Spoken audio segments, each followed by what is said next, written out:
All right, welcome everyone to our annual Achievement Week financial literacy program. And my name is Brother Robert Taylor. I'm the Achievement Week chair for the chapter. And right now I'm going to ask Brother Joe Pay, our boss, to open it up with a word of prayer.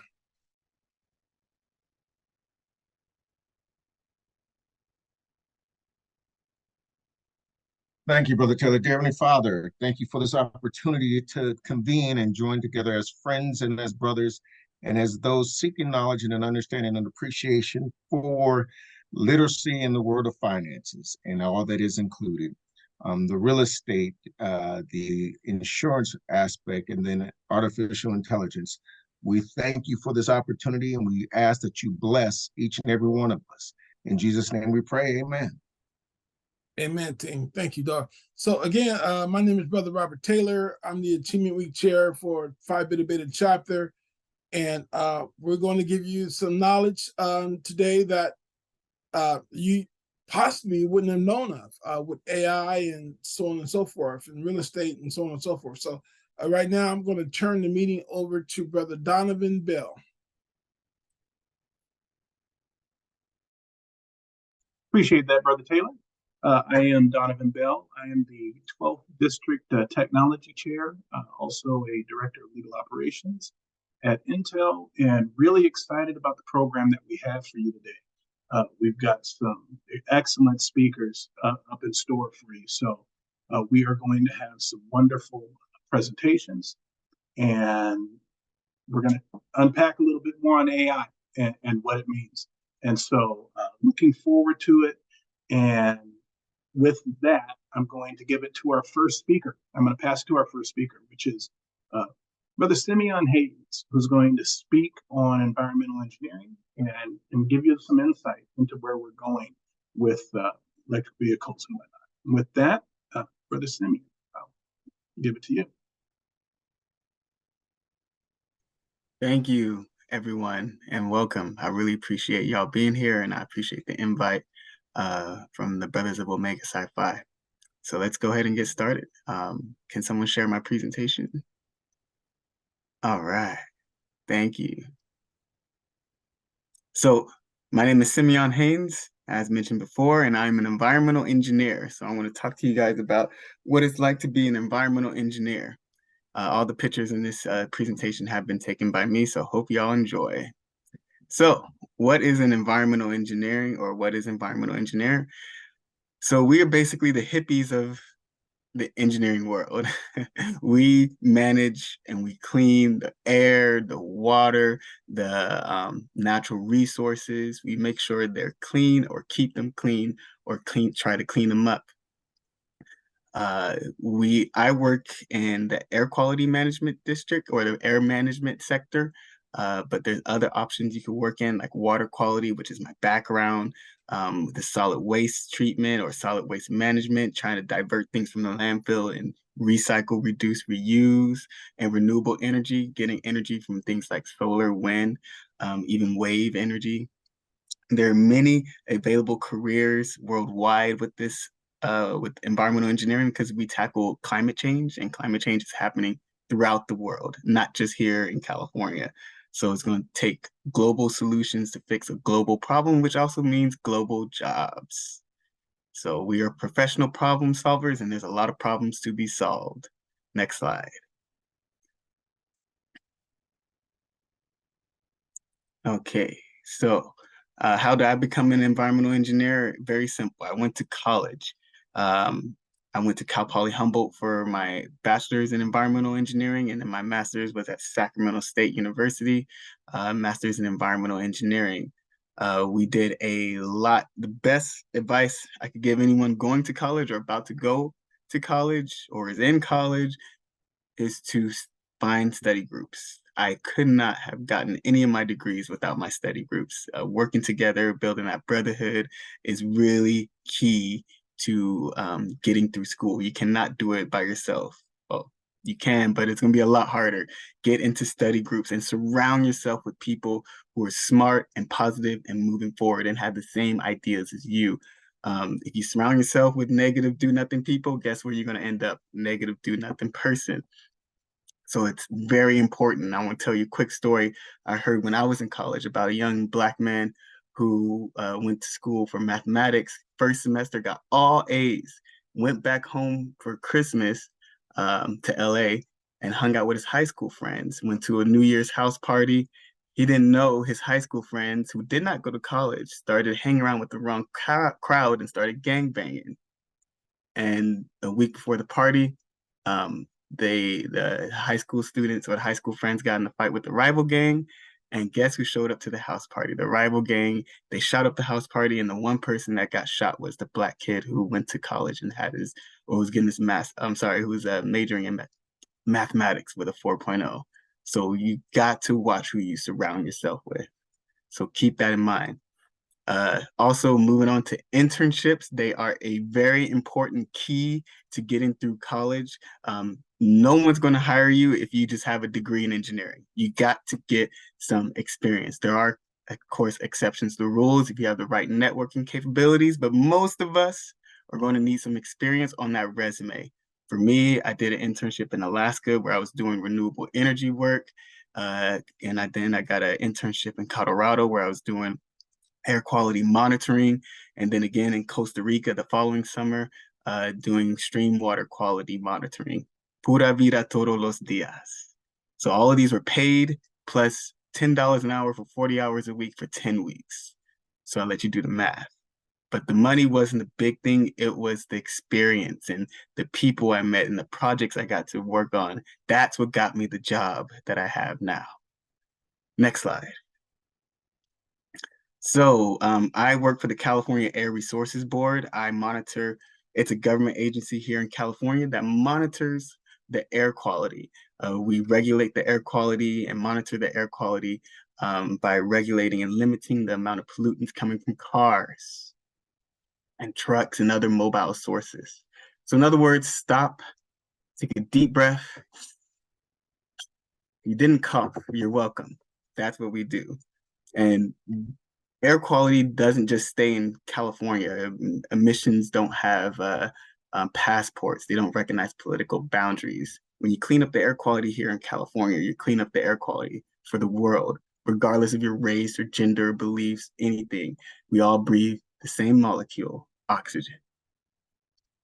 So before cars are sold here in California, I'm one of the certification engineers that reviews the emissions data, the durability data, the emissions components, like the catalysts on your cars, and make sure all those work and the vehicle is clean now when it's new, and 10, 15 years from now when it's old. It just can't be clean now, it has to be clean later as well. So we fight climate change on a daily basis.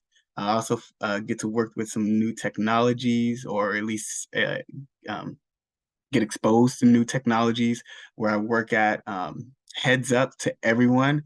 In 2035, there will be no more new gasoline or diesel cars sold in California.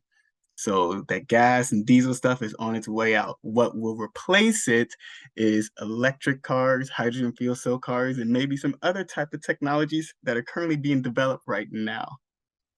So it's going to be a really high demand for electricity, hydrogen fuel cells, and other technologies.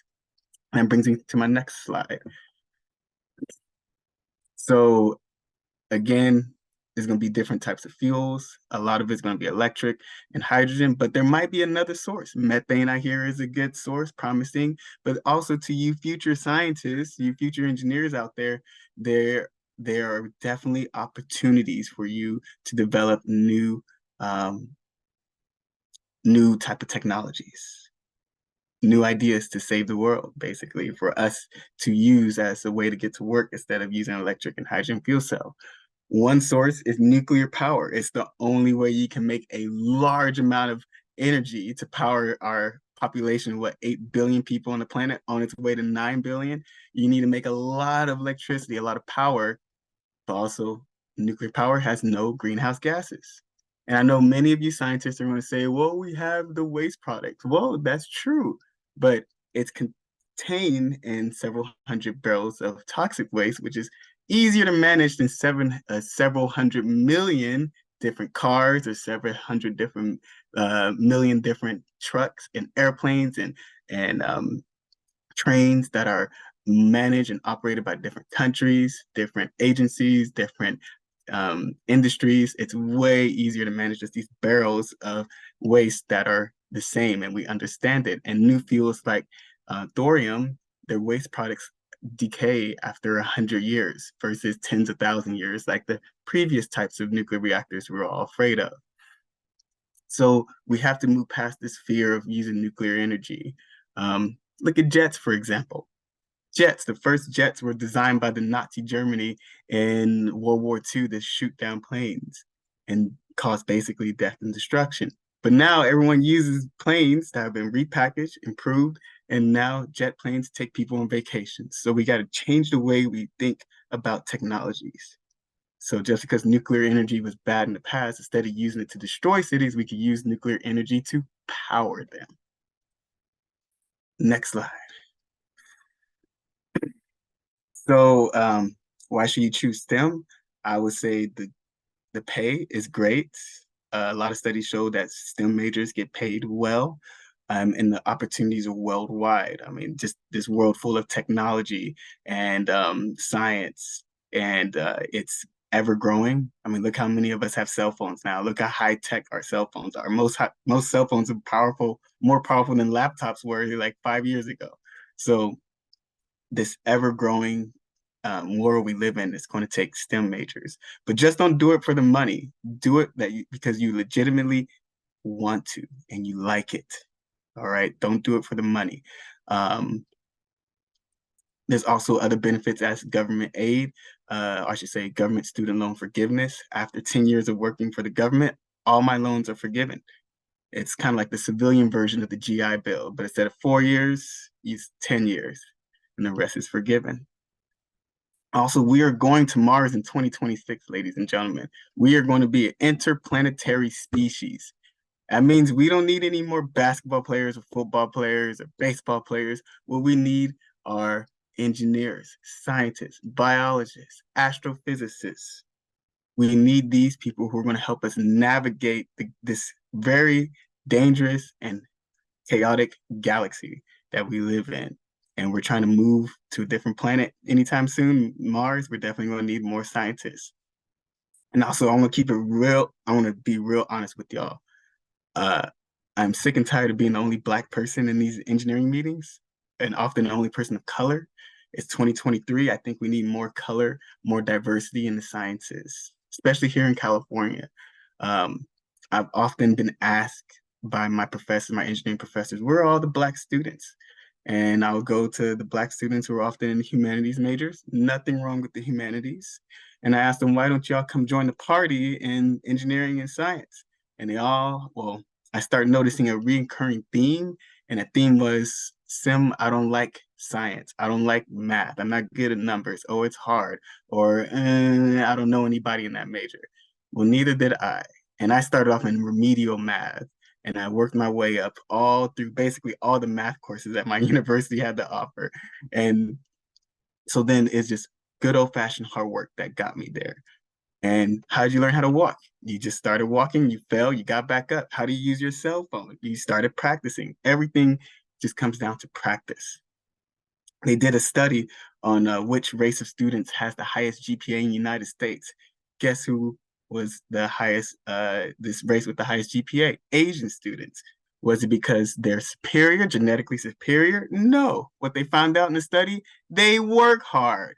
Where our kids take the weekend to go party, their kids take the weekend to go to the library. It doesn't take a genius or an Einstein for that. It's just good old-fashioned hard work. And I challenge you students, especially the people of color, to get into STEM. It is hard. It is intimidating. You will give up a lot of weekends in that library, but it pays off in the later run. It's called delayed gratification.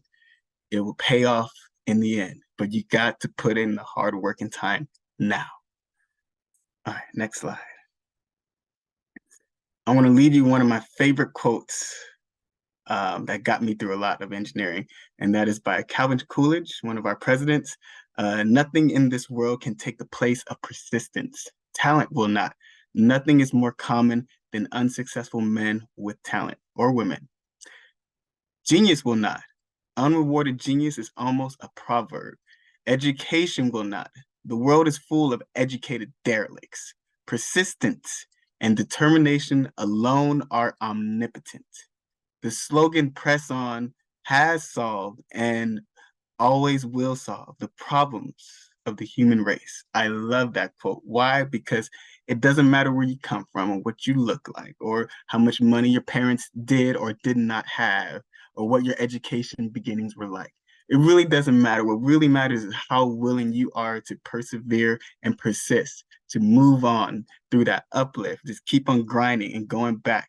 I have been told so many times, I can't remember how many times a professor or a teacher told me, "You're Black, you shouldn't be an engineer," or "You don't look like an engineer, you don't talk like an engineer, you don't have the same skin color as an engineer should." So many people are trying to derail me on my path to be where I'm at today. And I'm so glad I didn't let them get to me. I'm so glad I just said, challenge accepted. So I encourage y'all to continue with your STEM interests. And if you really legitimately like it, go ahead. And I want to go ahead and encourage y'all to do the same. So that's all I had right now. I want to stop and ask for questions. I'd rather do questions than me talking.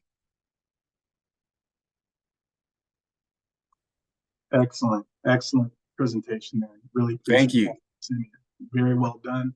And with that, we are going to shift to questions. Logistically, I put it in the chat, but I just want to remind everyone, use the Q&A section to submit your questions. I do see one in the chat there, and I will address that by Rashad Hall. And so we will go through these questions again for each speaker. Again, excellent, excellent job. And so we're going to start with a question by Lyle Calvary. Sorry, California Air Resources, different from AQMD. Okay, yeah. So AQMD, the Air Quality Management District, is more localized air regulatory agency. They monitor all the stationary sources. So think of factories, refineries that don't move and just sit there and pollute throughout the year. They permit and monitor those guys. I monitor things that move throughout the California. So think of those trucks, those big old semi trucks that you see on the freeway with all that black smoke being emitted. That's what I regulate. All those cars you see, all the electric cars. I know we still regulate electric cars, even though there's no emissions, but we want to make sure they meet their range requirements. We don't want consumers to buy an electric car with only 2 miles of range. So yeah, local versus state. That's the answer to that question. Very good. Again, reminder, submit those questions in the Q&A section if you have them, and again, start throwing those out. And even if you don't get it to it while we're with this presenter, we might be able to go back if we have time. Another question by Rashad Hall. Hey, Mr. Haynes, I've always wanted to get myself involved in an environmental internship, but it seems rare to find them. I'm not sure if your company has any upcoming internships coming up, but I'm a math major with research experience in computational math and computational physics, interested in an internship program. He's looking for a gig. So any help or pointers that you have to those that are interested and where they can go to pursue some of these opportunities? Yes, that is a great question. I'm glad you brought that up. I was basically in the career center of my university and my high school every week. Almost every day I was in there knocking on the door. Hey, do you have a new internship? Do you have any new opportunities? They all knew me by first, last name, middle name basis. They had nicknames for me, and some were nice, some were not nice, but it doesn't matter because I was there every day asking them. And whenever something did come up, guess who was the first person that came to mind? Me. And then when I wasn't in there, I was also doing a lot of Google searching. Google is a very powerful resource. And I find if you look in December when all the other students are, partying, having a good time because it's New Year's Eve, there's a lot of opportunities to apply for internships in the spring and the summertime. A lot of the deadlines are in January and February, and a lot of students wait to find their summer internship in the springtime. So also I found searching during that time of the month to be the best, and also searching outside of the state. I didn't just look for California internships. I looked for internships throughout the country and out of the country because I wanted just to travel. And the best way to travel is as a student because they pay you to travel. So just being on Google, looking outside of California, because California is extremely competitive for internships. You're going to have to leave the state to get some good internships. It's sad to say, but it's true. It's just a lot of engineers here, a lot of scientists. So get on Google and start searching, and also go on my agency's website, California Air Resources Board. Just Google it, and there's internships there. But I believe we just finished our round of hiring, so just keep an eye on it for next year. There, we are always hiring new students, internships, student positions, but you got to be consistent. Like I said, you got to be persistent. You got to keep on coming back and keep on coming back. If you search just one time, you're not going to find anything. This takes months. It's a lot of hard work. It takes months because everyone's looking for internships, especially here in California. So that's why I said you got to leave. And internships in the Midwest tend to be a little bit less competitive. So it's easier to get those. Very good. Mm-hmm. Again, thank you so much. Last question. This one is by Eugene Garvin. How will airlines handle the new energy as the auto industry will do? That is a really good question because batteries are heavy, and so you could put them on cars, but having a heavy plane, it won't take off. So electric doesn't seem to be the most feasible for aviation yet. Battery technology basically needs to get smaller, and the capacity has to increase. So it needs to hold a charge longer, and it needs to be smaller, and that's going to take a little bit of time. But from when I'm talking to my friends who are aerospace engineers, they're telling me that hydrogen fuel cell is a good source because hydrogen is the lightest gas in the universe, and you could cram a lot of it into a tank, and that extends the range for airlines. There's a bunch of solar powered planes. There's even Ion, I think it's MIT just flew a few years ago the first ion propulsion plane. It was a model plane, like a toy plane. And it only flew for like a minute, but it was basically electric power. And ion propulsion is what we all see like in Star Wars and Star Trek. That's like the future technology for propulsion. So it's not there yet, but it's definitely a thing. So it's definitely going to be big in your future. So keep on doing it. Awesome. Again, Brother Haynes, thank you so much. Really do appreciate your time. This is fantastic. We're going to move on to the next presenter. And with that too, keep the questions coming. If we get to the tail end of this, we may open it up as an open forum. But right now, we're going to shift gears and now speak on the next topic, which is we're going to bring in Brother Christian Marshall, who's going to talk about investing in AI. And so, really exciting topic about where we put money, and we know AI is a wave of the future and where it's going. And so we have a great expert here with us that's going to speak to that. So with that, I am going to pass it on to Mr. Christian Marshall. Thank you, Brother Bell. Just want to say thank you to the brothers of Omega Psi Phi Fraternity Incorporated for this opportunity. Definitely truly a blessing. And just thank you for the opportunity just to sit here tonight with everyone. I hope everyone's doing well. My name is Christian Marshall, and today, this evening, I'll be speaking a little bit about investing in AI, but just general financial education, right? And some things and some ways that we'll be able to invest in ourselves, right? And some of the things that we can take advantage of. But before I go into that, I want to just go into a little bit about myself. Originally from New Orleans, Louisiana. I'm a Fall 22 initiate of the Omega Psi Phi Fraternity Incorporated, Inglewood Graduate Chapter, Phi Beta Beta. I am a graduate of Tuskegee University with a bachelor's in mechanical engineering. I also have a certificate in project engineering management from Loyola Marymount University. And just a little bit about my experience. I currently work as an aerospace engineer right, at Raytheon Intelligence Space right there in El Segundo. First started out as a quality assurance engineer. So I'm the guy that sits there and as they sit there and build the hardware and build those things, I'm doing all the checks and balances, making sure everybody follows those processes, making sure everybody's going according to plan. But now currently I'm in the current role as a thermal analysis and design engineer. And so basically what that is an engineer that basically designs the heating and cooling systems for all the spacecrafts, all the space system electronic boxes, right? Sam mentioned, how, as far as the evolution of electronics is going, everything needs to get a little bit smaller, right? And have to provide a whole lot more power, right? And so that's something that I actually look at as a thermal analysis engineer, as a thermal analyst. But also, I'm also a licensed professional and a business owner, focusing in, financial education and consulting, insurance protection, retirement and wealth building strategies, and also for the small business owners, even large business owners, right? Business strategies and how they can also help grow their wealth and protect themselves and protect their businesses. Some of the activities, I am also a baseball coach and a trainer. I played baseball 4 years at Tuskegee University, also part of my church ministry. I have my own podcast, doing content creation, and I also enjoy traveling. So that's just a little bit about myself. Next slide, please.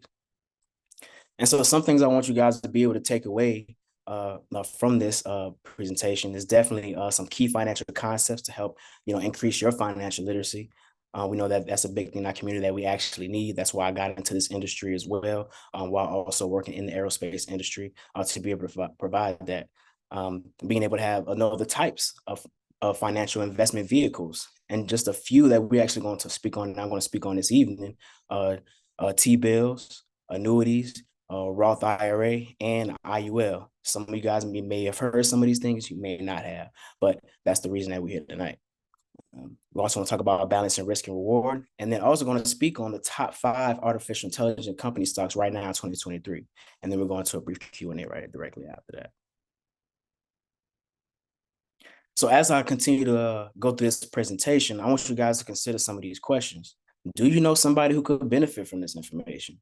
Can this information help you, your family, and your friends financially? What is your current plan to meet your financial goals? And what actions will you take to take the next step towards financial independence? Because that's what everybody wants. That's what everybody says. But, it's all about action. Actions are stronger than words. Next slide, please. So here are a few numbers. And this is from a survey from the Harris Poll in 2022, where more than 2,000 U.S. adults were surveyed around their attitudes and behaviors related to financial advice, right? So that study says 71% of Gen Z, which is basically everybody from 18 to 25, and 72% of millennials strongly or somewhat agree that there are financial topics that they want advice on, but aren't sure how to get it, right? Only about 1 in 3 Americans, which is about 32%, turn to licensed financial advisors for financial advice. While more than half either turn to family or more than 2 in 5 turn to digital resources, right? So there's a small amount of people, right, a small amount of people based on this survey that actually turn into licensed professionals, right?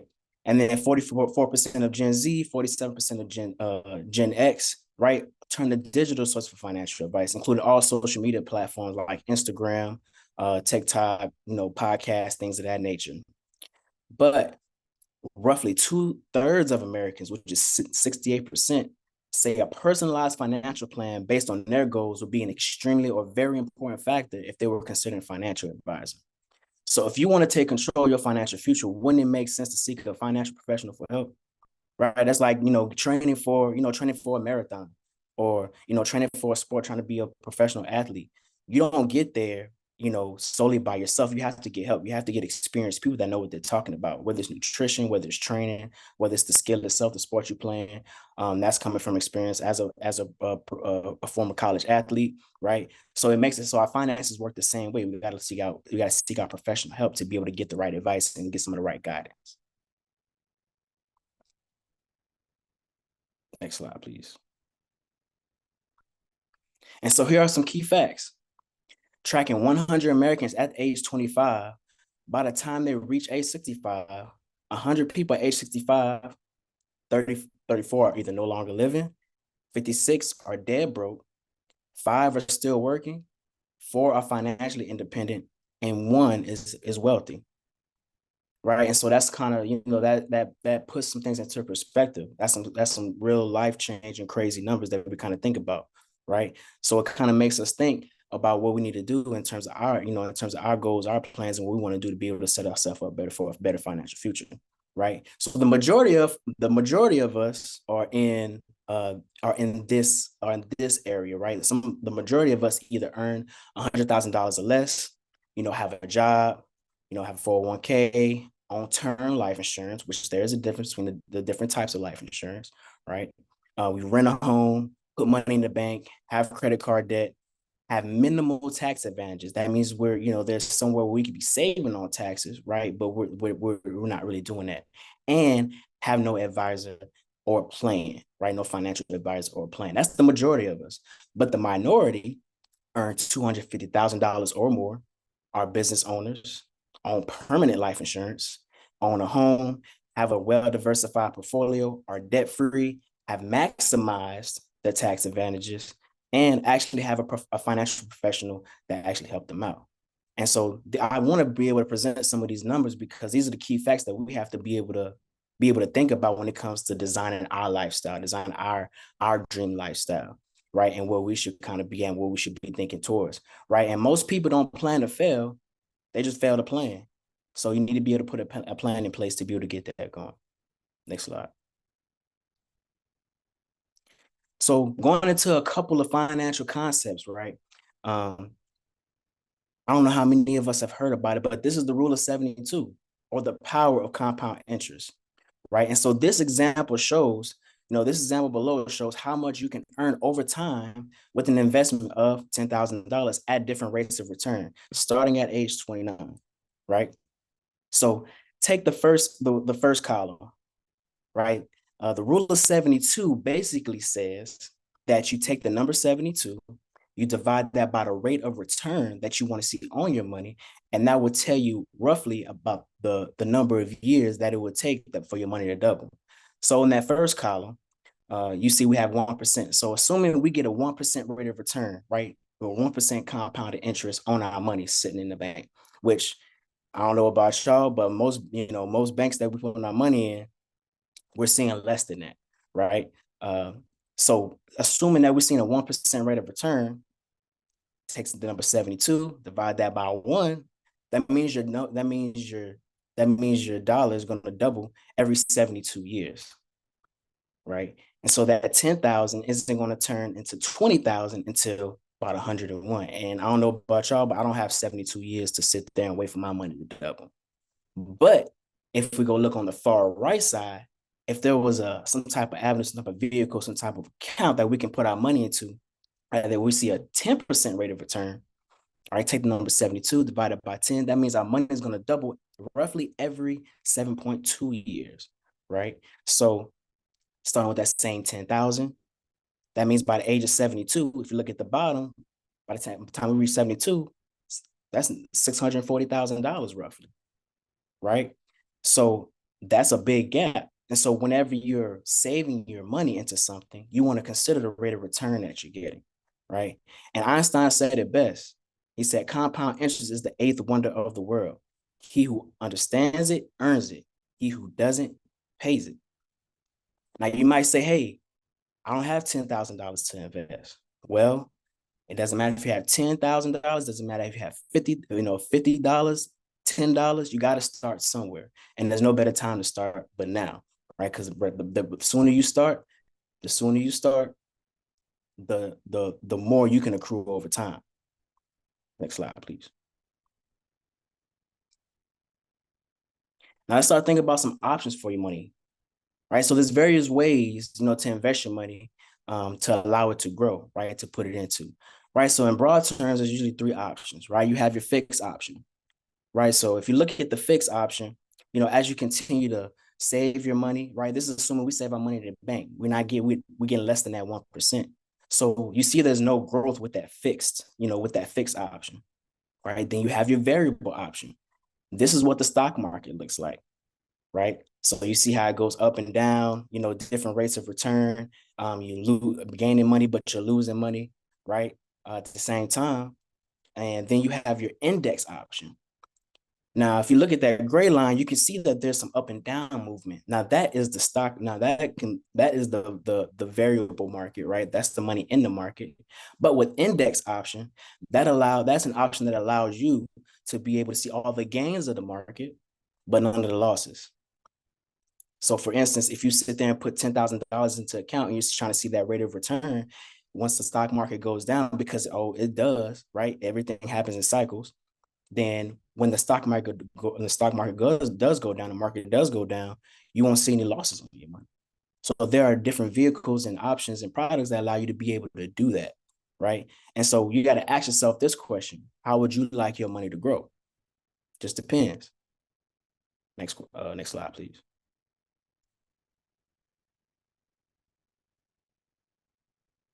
Now, also, when you're saving your money for yourself, you always want to consider how taxes are going to affect your income, right?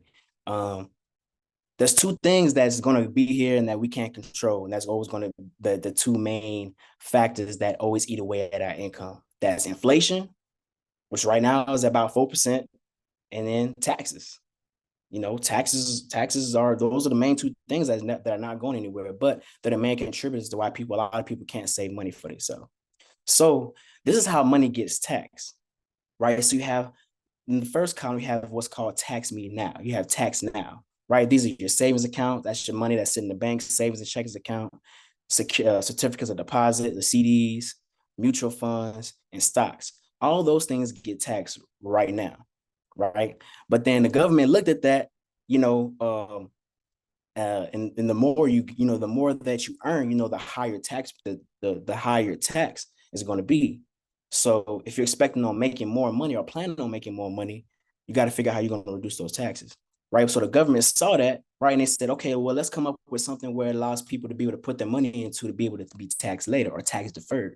And so now you have, those are your 401ks, your traditional IRAs, fixed annuities, savings bonds, things of that nature, right? But like I said, as you earn more money, right? As you earn more money, you're going to be taxed at a higher tax rate than what you were contributing maybe say 10 years ago. So a lot of us are contributing to job 401ks, things of that nature.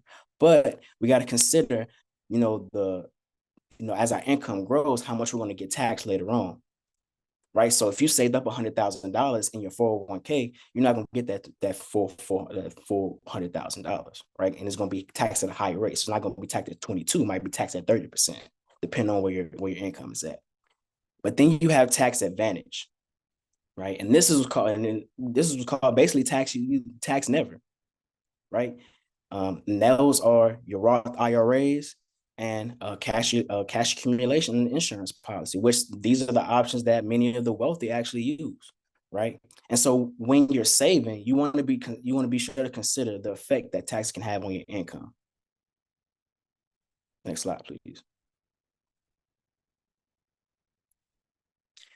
And so going into some of the investment vehicles that we can kind of take advantage of, right? And this is all depending on, what your circumstances are, what it is that you want to take advantage of, and where you want to see your money be put in, how you want to see it grow, right? But just for this evening, right, we're going to talk quickly about treasury bills. Now, T-bills are a short-term government securities, right? And it's issued by the U.S. Department of Treasury, right? So some of the pros of, our treasury bills, and this can kind of be compared to CDs as well, right? So those certificate deposits, it's in that same tax me now column that I just showed you in the previous slide. But some of the pros of treasury bills, right? Safety, right? It's basically considered virtually risk-free since the U.S. government backs them, but nothing is really risk-free, right? Liquidity, right? So it can be bought and sold in the secondary market before they actually mature. Whereas a certificate of deposit, you put that money into that account and you have to wait that length of time before you can actually go ahead and take withdraw on the earnings from it, right?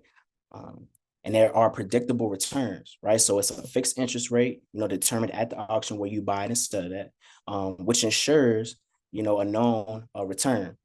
And that's only if you hold it to maturity, right? So there is a fixed interest rate. You can get those predictable returns, but but you still have to hold it. And I remind you, a treasury bill is still in the market. So there still is a risk of loss, right? It's still a risk of different factors affecting the value of the actual treasury bill. So just keep that in mind. And then also diversification. No, it's another way to diversify your portfolio, right? And depending on how the market is looking, it can help also stabilize, the market volatility, right? But some of the cons, right?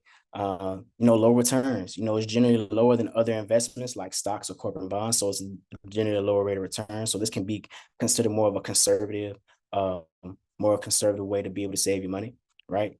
But there's also a risk with interest rates, right? So there could also be price fluctuation, right, in the market. And you could also face those capital losses if you need to sell it before maturity. So there's a good chance that if you do end up selling it before maturity, you could end up losing, having those capital losses on you, right? And then also inflation, which, just last year, inflation was 8%. It's gone down significantly, but it's kind of steadily creeping back up on the rise, right? But inflation can also, inflation can also pose a risk, to this type of investment vehicle. So you just have to be sure, about what you consider. You have to be able to consider these pros and cons, and be able to look and see what's right for you, right? T-bills, they can be purchased through a brokerage, a bank, or directly at the treasurydirectory.gov. So that's just some ways you can actually go into that. Next slide, please. Now, annuities, right? Annuities are long-term contracts, right, from an insurance company where you can invest your money and grow your retirement income, and it's designed to protect you from outliving your income. Because honestly, there's two things that's promised, right? Either we're going to live too long or we're going to die too soon.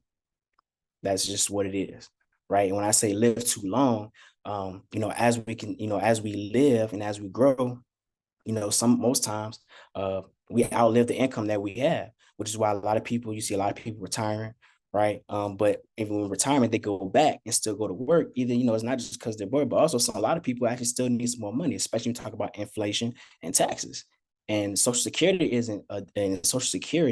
definitely isn't something that, there's is something that is under the gun, I would like to say, because they're even talking about cutting that somewhat or increasing that age. And so they're having those type of talks right now, right? So with an annuity, your contributions are converted into periodic payments that can last for life, right? And there's a couple different types of annuities. You have a fixed annuity, which means your investment grows based on guaranteed rate of return. You have a variable annuity, which means you have the potential for more earnings, right, but more risk involved. And then index, right? So potential for increased earnings and based on the index growth, but it has that downside protection. So basically what we talked about when it comes to the options for your money, annuities can function in the same way, right? And so annuities, simply put, is basically like being able to create a pension for yourself, right? Being able to create a pension for yourself. Pensions aren't really a thing right now, especially in these different companies now, right? A lot of companies got away from that. So especially if you're getting close to retirement, if you are or thinking about what you can do with your money if you are retired, an annuity is a way to be able to protect your income and be able to give yourself and be able to pay yourself like a pension would. And so some of the benefits of an annuity, right, it provides an alternate way to save additional money for retirement. Once you maxed out some of the other, tax favored investments, right? So this is another option for you to be able to build a retirement for yourself. And then annuities can also help you catch up on retirement savings when you have less time to save. So if you're in a position where you want to be able to save more and for your retirement, an annuity may be an option for you, right? But like I said before, getting with a licensed professional like myself will be able to help you determine that, right? And if that's the best option for you. And then also it offers potential tax deferred growth and income stream for life, right? You can either have periodic payments or you can just give it up in a lump sum, right? So those are some of the benefits of annuities. Like I said, it's basically like another pension for yourself, and it's also another option for you to be able to invest in. Next slide, please. So we're going to talk about Roth IRAs, but let's talk about the difference between a traditional IRA, right, which also your 401k basically falls in that same category, and a Roth IRA, right? Remember to think about the, those tax boxes that we talked about. So with a traditional IRA, you fund it with pre-tax dollars. So, a lot of companies, you can set up a way to be able to fund your 401k with pre-tax dollars, but that's the reason that you get taxed later on. So because you still got to get taxed regardless. So you get taxed now, get taxed later. So it just depends on what you want to do in your choice, right? And so the contribution limits, right? And these have increased, because this is a fairly old one, and this actually increased a little bit. So for the traditional IRA, your contribution limits is around $6,000 for IRA, right? And it's $7,000 if you age 50 plus. Whereas in a Roth IRA, right, now they've upped it to $6,700 a year, right? So this is yearly, right? So this is a yearly contribution limit, right? And also a Roth IRA, you can use after-tax dollars for that as well. And so the differences in taxes, remember we talked about taxes, for your IRA, traditional 401k, traditional IRA, your contribution is going to be tax deductible. But with a Roth IRA, right, those are tax-free withdrawals, right? So that's what it's after-tax dollars. So that's one reason why it's also tax-free, right? There's an IRS code that helps this type of vehicle to be able to be protected from being able to get hit with those taxes. And that's IRS code 7702, but we'll go into that. And usually, being able to go back down with as far as income limits, there's income limits as well. There's no income limits when it comes to traditional IRA. If you're single, 137K. I think it might have increased to just a little bit. And then in terms of required minimum distributions, you require to, and your traditional IRA, once you hit 72 years old, you have to withdraw a certain amount every year from your IRA, from your 401k. So a lot of people are saving into that 401k thinking, hey, this is something I can save into. I don't have to touch it, this, that, and the third. But little do you know, once you hit 72, you're going to have to start taking that money out, right, with the intent to deplete it, right? And if you don't, then you'll get hit with a 50%. You get hit with a 50% tax, right, on top of what you're already getting taxed, right? So, but with the Roth IRA, there's none. And then as far as withdrawing during pre-retirement, there's 10% on all withdrawals from a traditional IRA, right? But with the traditional IRA, but a Roth IRA, your contributions are penalty free, but everything else is 10%, right? And with most IRAs, and but with the Roth IRA as well, you still can't be you still have that age 59 and a half requirement to where you have to be able to save that money into there before you can actually touch it. So that actually goes for both of these. Next slide, please.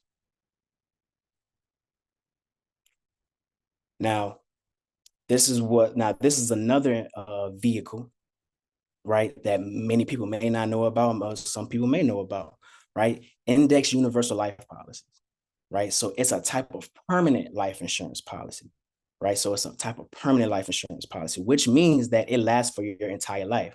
So it's similar to a whole life, right? But it has a cash value component in addition to the death benefit that earns interest based on the stock index performance, right? So the difference between a whole life product and the index universal life product in terms of the cash value, because you can gain cash value in the whole life policy. But with the whole life policy, right, that cash value is fixed. Whereas if you save your money into a index universal life policy, if the S&P is doing well, if certain indexes are doing well, then your money is going to see that growth. So it has a better chance of being able to see a higher rate of return, right? And so not only that, but you have tax advantages, so tax-free withdrawal, right? Cash value, equity benefits, right? Um, and once you get qualified for one of these, right? Because you have to qualify, right? There's no need to requalify once you're approved, right? There's no need to qualify once you requalify after once you're approved. Whereas when you have a term, right? Once that term is up, you have to requalify again. And the older you get, it's a little bit harder. It's a little bit harder to get to qualify for another term once that term is up, right? So those are some of the differences, right? And also it has a flexible premium, also has a flexible death benefit. Mind you, a part of this, right? A part of this product, part of your what you're saving into this account, part of it goes towards the cost of insurance that keeps the policy going to be able to get you that death benefit, but also this is going to savings, right? So most of this is going to savings. And if you get with the right person, the right individual, this is why you need a financial professional to be able to look at these things to help. If it's set up right, this will be able to be a great benefit, right? Compared, to other insurance products, it could possibly have a higher premium with the lower benefit for the dollar, right? But because of the flexible premium, that's the reason they have the flexible premium, because depending on what your budget looks like, with all these different things, and you get with the right person, then make sure you have the right thing going. And it also offers a safety net by protecting against market losses, right? Ensuring the cash value does not decrease even if the market underperforms, right? And another thing, once this money that you're saving into that cash value component, it's protected from creditors, debtors, and probate, right? You can use the cash value for anything. So say you saved up $50,000 into that cash value, right? Over the course of 10 years or 15 years. You can take 90% of that. Out, right? And use it for whatever you want to use it for. Whether that's to pay for put a down payment on the house, for your kids' college, education, right? And there's no limit on what you can use it for. Whereas, like, say, for a 529 plan, which is the college plans, there are limits on what you can actually use that type of money for, right? But this is a type of product, but like I said, it just depends on what your financial situation looks like and what you're able to use it for, right? And what's going to work best for you. Next slide, please. Now, real quick, here's a visual about balancing risk and reward, right? So you have your fixed investments, which is going to be towards the far left, right? So that's your traditional fixed annuity, your money market accounts, CD savings accounts. There's less risk, but there is less reward, right? So with fixed investments, right, some of the pros, you have safety, you have liquidity, you have some predictable growth, right? But they have historically depressed rates, right? So you're not going to get the rate of return that you may want, and they have limited growth potential, and inflation is going to impact it, right? Whereas you look to the far right, you have your variable investments, right? So it's like a variable annuity, mutual funds, traditional stocks, right? There's more risk, but there's more reward, right? So you have to be able to figure out, where you sit at on this balance beam, right? And be able to, and on the way you can really do that is about seeing the financial professional, right? And seeing exactly where you're going to sit at, because honestly, everything isn't for everybody, right? If you saw the statistics, a lot of people are going to social media, the aunt, the uncle that, that's done something. But if you're trying to be a millionaire and you don't have anybody in your family as a millionaire, why am I listening to somebody that isn't using these, hasn't done any research or isn't even licensed to be able to tell me that type of information, right? It doesn't even make sense, right? So you want to be able to make the best decision for yourself. And the best way to do that is to do your research, but also seek some help out. Just get a second opinion. It's like going to the doctor, right? You think something wrong with you. I can self-diagnose myself on WebMD, but I won't really know for sure unless I go to the doctor, right? And that's all we do. We provide, as a financial professional, that's all I do is be able to provide people with a financial health check and see what you're looking at, and I'll be able to help you. This is the remedy. This is the plan. Let's get to it, and let's keep it pushing, right? So this is one way to be able to help balance your risk and reward in terms of your money. Next slide, please. And very quickly, these are the top 5 AI stock in 2023. The first one is NVIDIA. And what they focus on, right, is graphic chips and self-driving cars. So you're going to see a lot of these, like Tesla, right? They have a lot to do with Tesla. They have a lot to do with Rivian, which is another EV vehicle company. And their mark, their equity is doing great right now, right? Because a lot of industries are going this way with graphic chips and self-driving cars. IBM augmented human intelligence across industries, right? So that's another thing that we get into, human intelligence. How can we learn faster? How can we be able to allow machines to be able to kind of think and learn and grow like humans do? So IBM's working on that. Microsoft, memory chips for data centers and self-driving cars. So they also have something to do with the EV vehicles, self-driving cars like Tesla and things of that nature. Amazon, you got the voice activated technology, cloud computing, e-commerce, which is everything right now. That's pretty much the main thing right now. Amazon is doing great as well. And then C3 AI, it actually uses software as a service to provide people to scale AI applications, right? So these are the top 5 right now, going into towards, especially going into the end of 2023. These are the top 5 AI stocks that you want to be able to try to take a look at. Also, you can look at on Robinhood, go through your broker, whoever you go through to be able to kind of invest in some of these stocks. But these are the top 5. Next slide, please. Now, some of the key takeaways from this presentation. The greatest investment you can make is in yourself and your education. That's the best investment you can make. A lot of people say, okay, I can make a YouTube. I can, get content creation. I can do this and do that. And it's going to generate me millions and millions of dollars or thousands of dollars. Like, no, the best thing that you can do is invest in yourself and your education, and be able to focus on that. Because once you have your education, once you have that, nobody can take that from you, right? Focusing on earning compound interest and not paying it to somebody else, right? And not paying it to somebody else. He who understands it earns it. He who does not pays it, right? So a lot of us are the credit card companies, for example. Interest rates are going through the roof. Mortgage rates are going through the roof. So as you continue to save your money, pay your expenses, things like that, think about, how you can focus on earning that instead of paying it to somebody else. Always consider the effective taxes when saving and earning your income. Ultimately, get with a licensed financial professional to review your current financial health and what your options are, right? Everything isn't for everybody. Everybody thinks that some of these options are for them, but you won't really know, because I'll tell you, I've sat down with clients where once we start talking about their finances and their expenses, things like that, they didn't even know most of where their money was going. So imagine if they tried to sit there and invest, so much money a month or whatever into a stock where it already has the volatility where you could lose that money. It's gonna take a while for it to get to get that growth, right? And then lastly, get started now. Don't wait. All right, get started now. Investing for yourself, investing in your education, and everything to be able to set yourself up for a better financial future. Next slide. And here's my contact information. You can see the address for my office right there in Carson. You can also scan the QR code that would take you to my website, where you can also schedule an appointment. And everybody on this call, for being on here today, thank you. I commend you for everybody being on here today.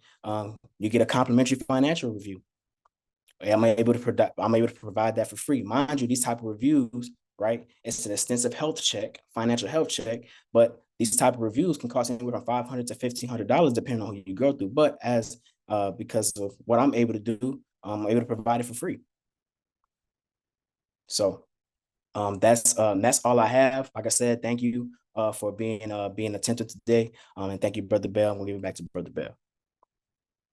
Excellent, Brother Marshall. Really do appreciate it. And with that, we are going to go to questions. We do have a few questions here, so looking forward to that. Again, thank you for submitting questions. We actually have some door prizes that we'll probably be giving out, but we'll follow up with you via email after this webinar, according to those that are asking some of the questions. So keep peppering those questions in, and we're looking forward to it. So with that, one first question here is, what's the current percentage rate that the U.S. is paying on a 4-week bill? I think that was back when speaking of T-bills. Oh, you're on mute, Brother Marshall. Yep, sorry, I'm muted. On a 4-week bill right now, the last time I looked, may have been around, I know for a 3 month, it's definitely around 5%. So if you're looking at, if you're looking at 4 weeks, roughly around 2.5, right? Because remember, it's a low return on those type of investments. But I haven't checked as of recently. But I know for a 3 month bill, for sure, it's definitely 5%, a little bit over 5%. Wonderful, excellent. And I'd be remiss if I didn't say, side note, I'm currently active with Phi Iota chapter, which is out in Arizona, and I see I have a question from our acting boss list, Anthony Gibbs. His question is: do you advise high yield savings accounts, and if so, which one or two would you advise? I can't advise on those, but I would have to, we would have to sit down and have a further conversation in terms of that because I can't, because I am licensed. Definitely, that just depends on your financial situation, right? So, me being a licensed professional, that would just depend on the person's that would just depend on, their financial situation if that's even in the in consideration, for that, for that type of investment. Okay. And we have one more question here in regards to someone's asking for the slides. So maybe through the follow up after, if you're able to share some of that content information. But there's another question here on what are annuities paying at this point in time.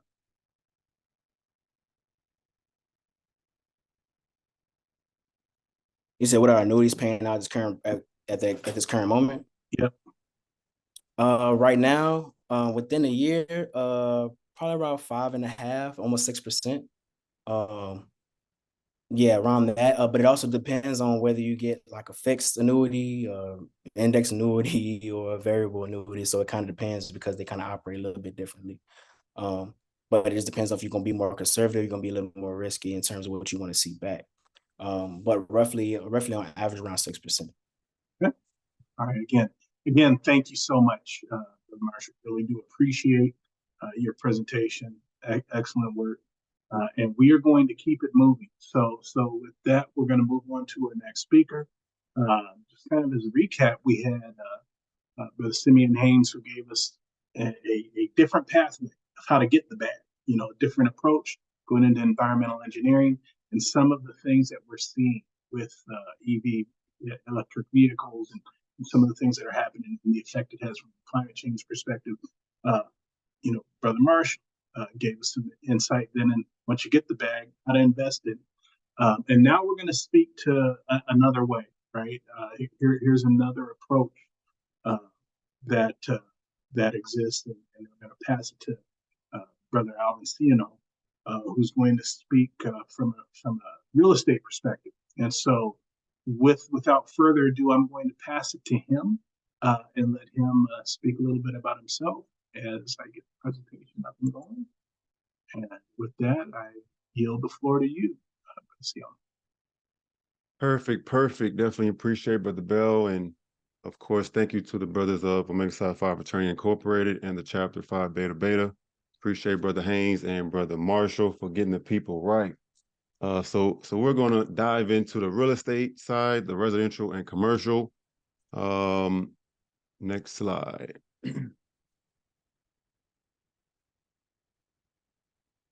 So for today, I always like to start off with the why. Understanding your purpose is very foundational. We're going to dive into the mindset, then distinguishing commercial, residential, real estate, as well as some careers within real estate. And then we're going to identify some passive and active ways to invest in real estate, as well as the benefits of each.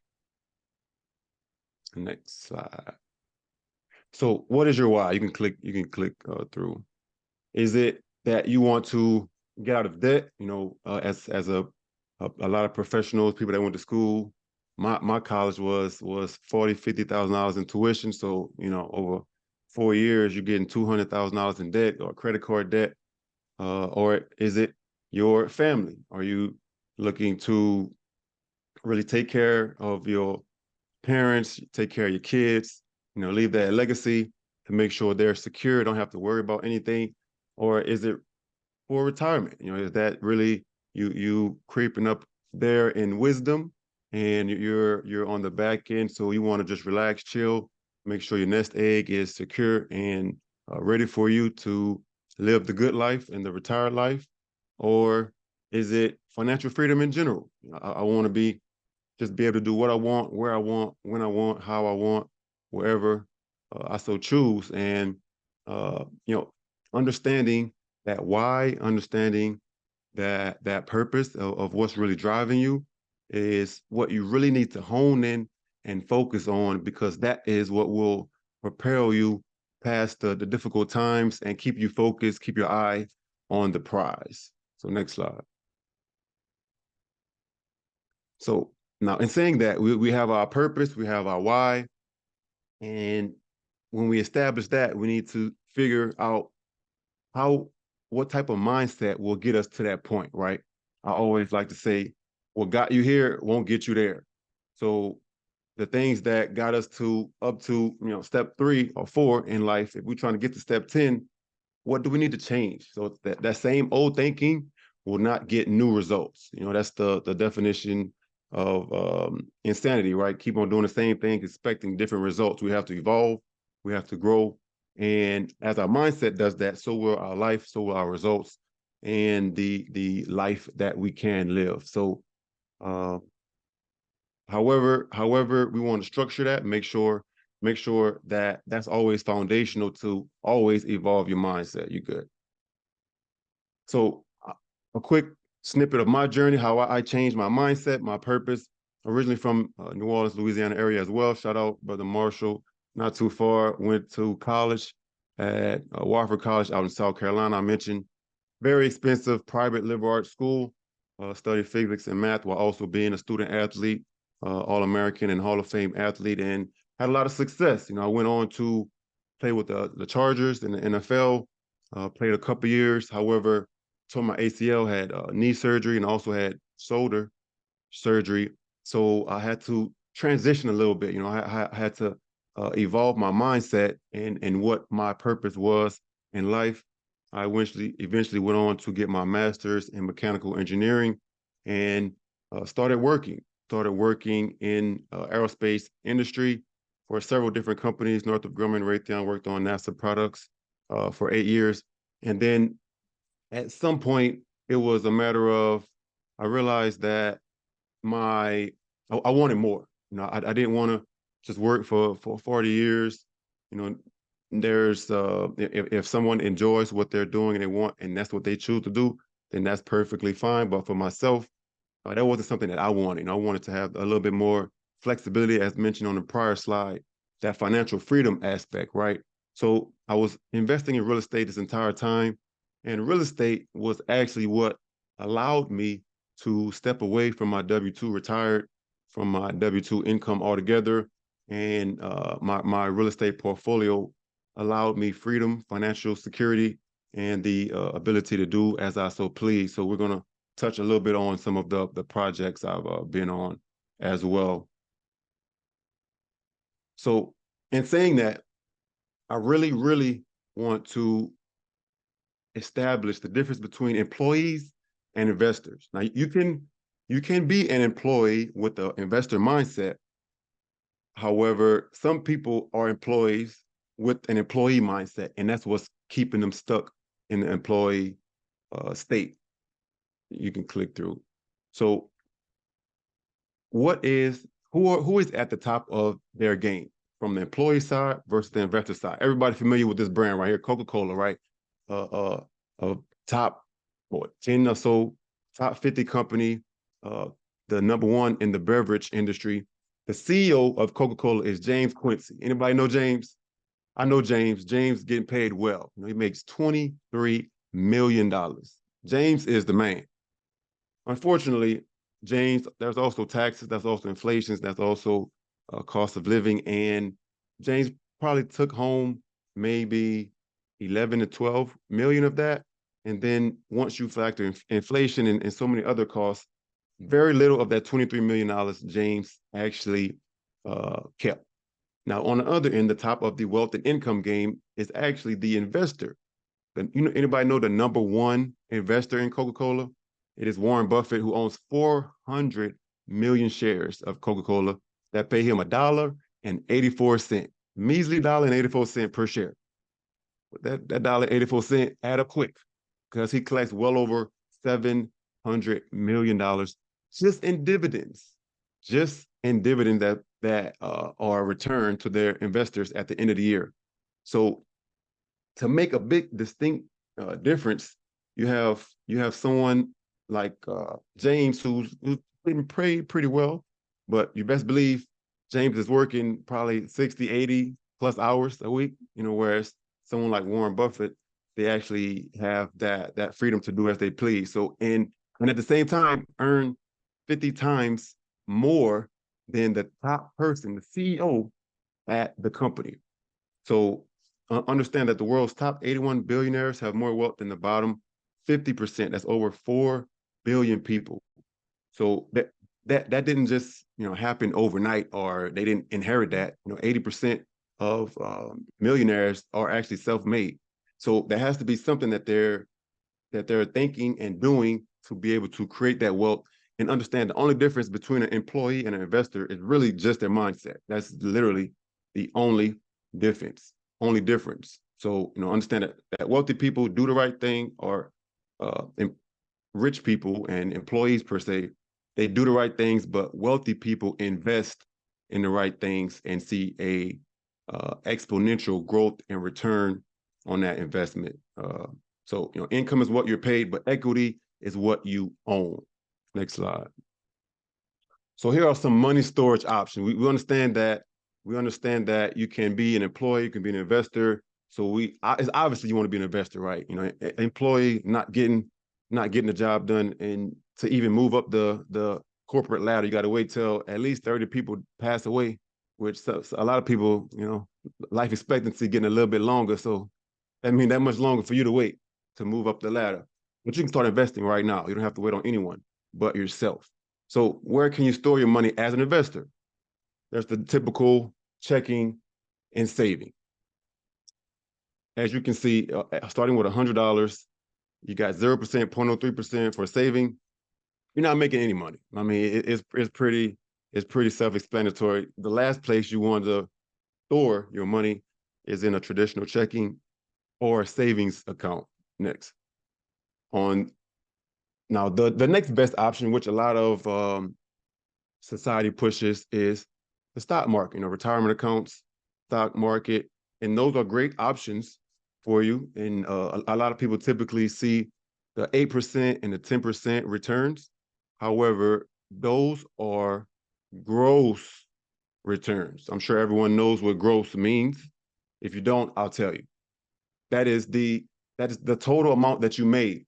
However, nobody really cares how much you make. It is how much you keep that matters. Exactly. You can make $1 million, spend $1 million. You're still as wealthy as the person that was sitting out on a corner of the freeway.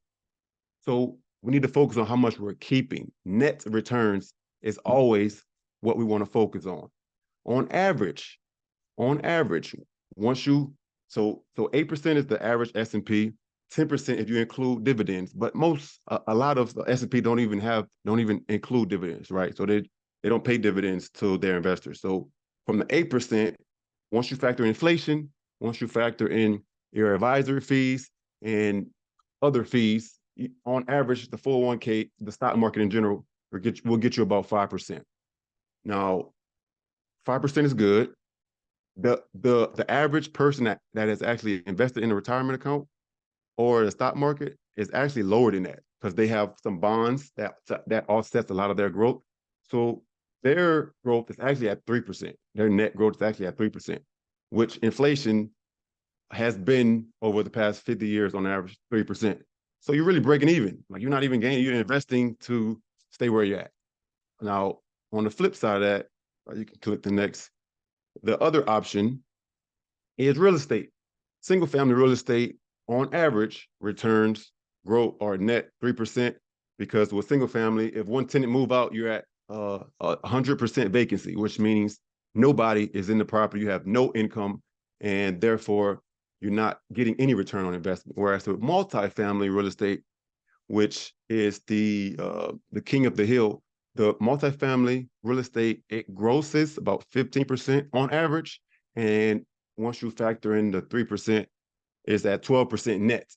Now, I want to make a clear distinction between everything on this this chart here. Which one of these lines, when, as we know, inflation is inevitable, which one of these actually is benefiting from inflation? Only one of these goes up because of inflation. Your buying power in your bank account loses value with inflation, and with the stock market, it fluctuates. But your buying power, if you withdraw the funds, your buying power is actually decimated by real estate, or decimated by inflation. Whereas with real estate, as we've seen back in the pandemic, when inflation was going crazy at 8-10+%, real estate was taking off. So understand that people that own assets, have appreciating assets, they could care less what inflation rate is, because their wealth is increasing. Whereas people that want to hold liquidity are the people that are really suffering the most when inflation is high. Next slide. So we're going to get real quick into the types of real estate. I mentioned residential and commercial. Residential, 1 to 4 units, apartments, condos, townhouses, things of that sort, whereas commercial, 5 and more units, offices, industrial warehouses, things of that sort. These are also typically for businesses and longer lease, 3 to 10 years, whereas residential typically house families and 0 to 1 year leases.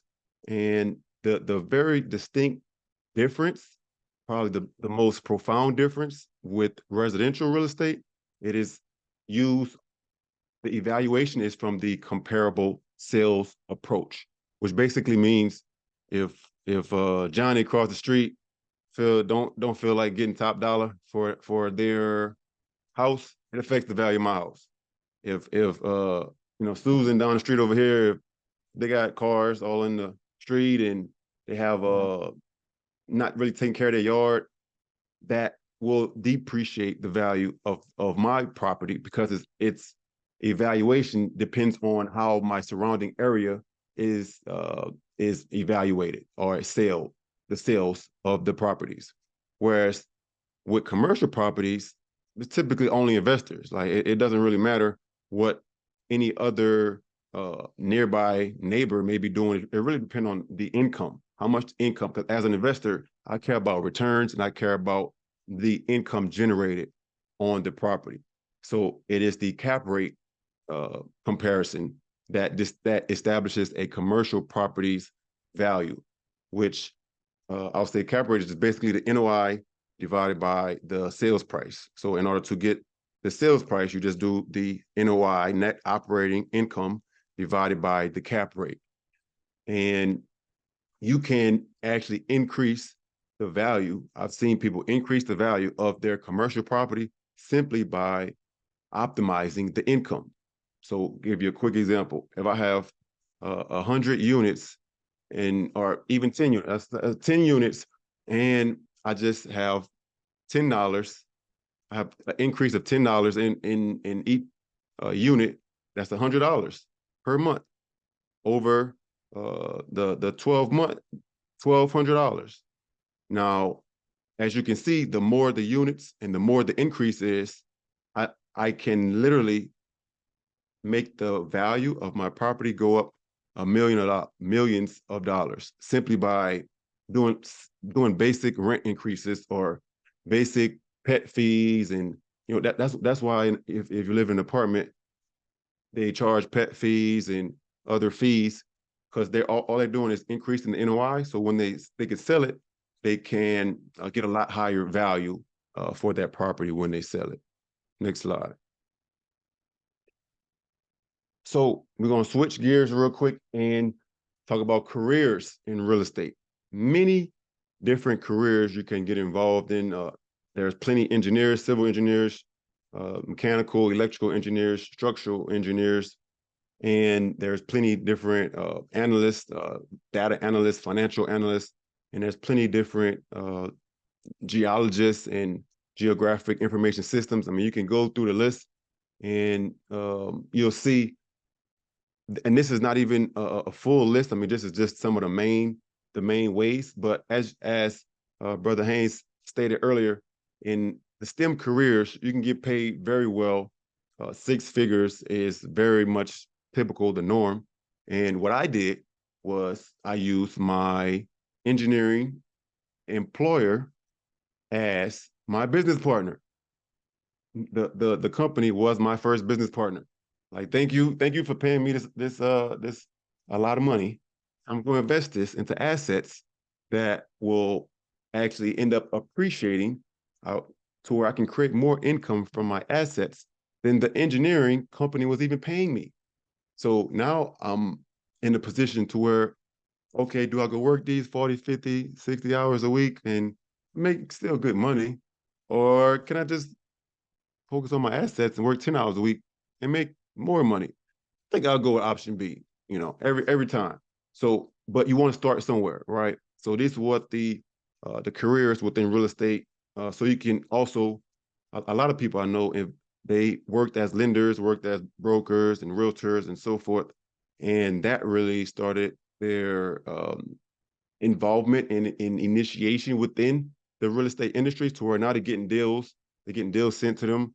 I have right now a foreclosure contact that send me foreclosures where we're going to talk about one of the deals, but you're getting properties that are 30-40% off compared to what the normal on market person is paying, and you're getting the same property. So, and that's how you can increase your profits even more. Next slide. So we're going to touch on the different ways, active and passive. A lot of people, when they think of real estate, they think I got to deal with tenants, toilets, termites, and trash.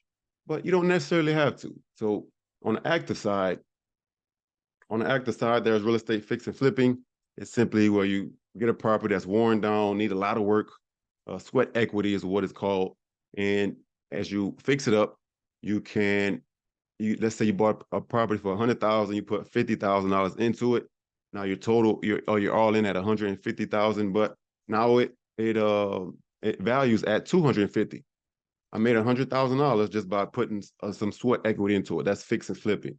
Whereas the short-term rentals, like Airbnb, Verbo, just simple renting out rooms, real estate house hacking is actually, that's what that is. Renting out rooms in your property. That's what I did. Staying in LA, very expensive market. I had bought a single family when I was unmarried, not married at that time, able to not have a problem with having roommates. And I had a 4-bedroom house, I had a 5-bedroom house. I'm renting out all the rooms. So I'm cash flowing well above what my mortgage payment was. And I benefited. So that extra cash flow, I'm able to reinvest that much more, right? As opposed to a lot of people, they may not want to rent out their rooms. It's only temporary. I only stayed there like maybe a year. So it's all in temporary to get ahead. That's how I view it. And then we have syndications. Some people may not be familiar with syndications. Syndications is basically the grouping is group economics at its most foundational level. You see general partners and passive limited partners. Those are the two type of people in syndications. So the general partners are the people that are operating the deal and finding the deal and value adding onto the deal. The limited passive end partners are simply the investors and capital partners that put their money in syndications and get a return. So syndications is simply the pooling of money. As let's say if I had a $1 million house, I needed to put $200,000 down. I don't have $200,000. I only have $50,000. I can't buy this $1 million house anymore, unless I have 3 other people with $50,000 Now we come together as four. We collectively have $200,000 we can put down to purchase this $1 million property. We all split the profits, and that's how syndications work, as the same structure. It's typically a 70-30 split. So the investors actually get the 70% of the profit. The general partners who operate the deal typically get the 30% of the deal. And then lastly, we have real estate wholesaling. Wholesaling is simply getting a property under contract at a lower price and then selling it, turning around quickly and selling it to an investor or a buyer at a higher price. Let's say I get a property at $100,000 and I sell it to an investor at $110,000. And then this could be within a day, a week, or a month time frame. I sell it to an investor at $110,000. That $10,000 spread is called my wholesaling fee. So I receive that. The seller, they may be distressed, they may be back on their taxes, or they may be just trying to get rid of it. So they sell it for me at a quick, low price. The investor, they don't mind paying $10,000 extra because they're going to fix it up like a fix and flip. They're going to fix it up, put $50,000 into it, and sell it for $250,000. So they're making money, I'm making money, and then the seller is getting rid of it because they don't want to be bothered with it. So everybody wins in that situation. So that's what real estate wholesaling is. All these are active forms of real estate investing. Next slide. We're going to touch on the passive ways, which a lot of people don't know about. Real estate trusts, real estate investment trusts, REITs, real estate mutual funds, and then real estate exchange funds. Now, for those, that's typically you're investing in companies where the company owns income-generating real estate properties, and they distribute the profits to the investors. Now, the syndications and the notes on the bottom, I want to make a distinction between those two, and then the top three with the REITs, mutual funds, and ETFs. And mutual funds and ETFs is just you tracking some type of index, the same concept, but you're basically investing in a business and you have an ownership share of that business. That business then invests in real estate and splits the profit to you. Whereas with syndications and real estate notes, you're actually in ownership of the property. So in syndications, you have an ownership share, and real estate notes, you have a secured share collateral of the property. So unlike the REITs and mutual funds and ETFs, you're investing in a stock. It's not collateralized it's not secured by the property, and you don't have ownership in the property. So that real big distinction is because things that typically are involved in real estate ownership, like depreciation, deferment, there's 7 ways you can actually make money in real estate. Whereas with the investment REITs, the mutual funds and ETFs, they're more of a stock approach. So you only can make money 2 ways in the stock market, through appreciation and dividends. Whereas with real estate, you can make money through appreciation, buy down, the loan buy down, cash flow, deferment, through leverage, and also through refinancing. So that's what syndications, you have ownership percentage. With the real estate notes, is secured by the real estate. So that's typically what the bank does, right? The bank have a real estate note. That's what your promissory note. We're going to touch on that probably a little bit more too. But the bank has a promissory note. They give you money, and all the 100 pages that you sign for your mortgage, in there is a promissory note, to where they give you money, but they have their paper commodity, to where if you don't pay, if you default or anything, they just take back the property. And guess what happens to all of the money you spent over that time? They keep that too. So it's a win-win situation.